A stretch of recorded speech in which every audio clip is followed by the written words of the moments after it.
अस्सलामुअलैकुम, मेरा नाम समीर जावेद है और आज हम एक चीज़ सीखेंगे कि हम एक डॉक्यूमेंट को किस तरह से ब्रोशर स्टाइल के अंदर लेकर आ सकते हैं। तो ये हमारे पास हमारा स्टैंडर्ड डॉक्यूमेंट है। यहाँ पे हम देखते हैं जैसे कि इस जगह से ऑनवर्ड्स हमें अगर वो लेके आना तो हम किस तरह से इसको कन्वर्ट करेंगे।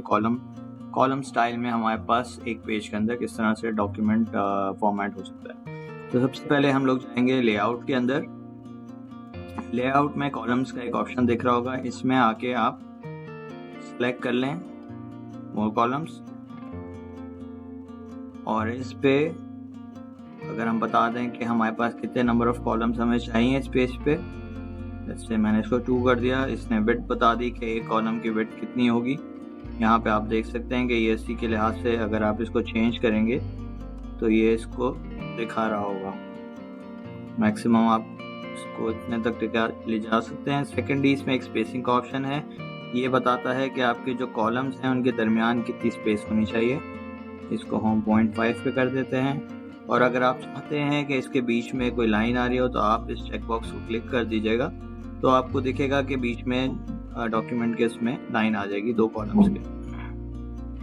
यहाँ पे मैं इक्वल कॉलम विड्थ करता हूँ तो इसको ऑटोमेटिकली जो कॉलम्स हैं वो हमारे पास इक्वल विड्थ कर रहे होंगे। अगर इसको हटा देते हैं तो आप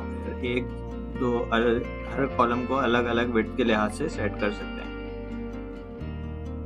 इसके अलावा जो डॉक्यूमेंट है, जो भी चेंजेस आप करने जा रहे हैं उस पर या तो आप होल डॉक्यूमेंट सेलेक्ट करेंगे जो कि ये बताएगा कि ये चेंजेस आपके थ्रू आउट डॉक्यूमेंट पे अप्लाई हो रहेंगी, या हम इस पॉइंट ऑनवर्ड्स करने के इसमें चाहते हैं कि ऐसा हो तो इसमें हम क्या करते हैं, हम दिस पॉइंट ऑनवर्ड्स लगाते हैं क्योंकि हमारा फर्स्ट पेज टाइटल पेज है तो वो इससे पिछले जितने पेजेस हैं उन पे ऐसा कुछ अप्लाई नहीं करेगा।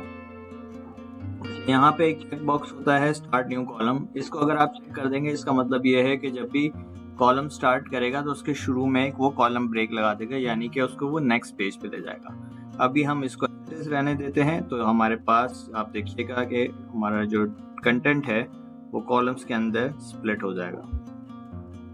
ये देखिए, ये फॉर्मेट यूजुअली हमारे पास ब्रोशर्स या जहाँ पे आपको वाइट पेपर्स लिखने होते हैं उसमें यूज होता है और ये ओवरऑल आपकी स्पेस भी कम ले लेता है।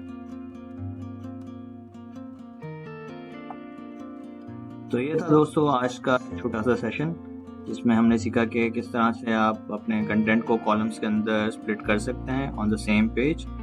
अगली वीडियो तक के लिए अपना ख्याल रखिएगा। अल्लाह हाफिज़।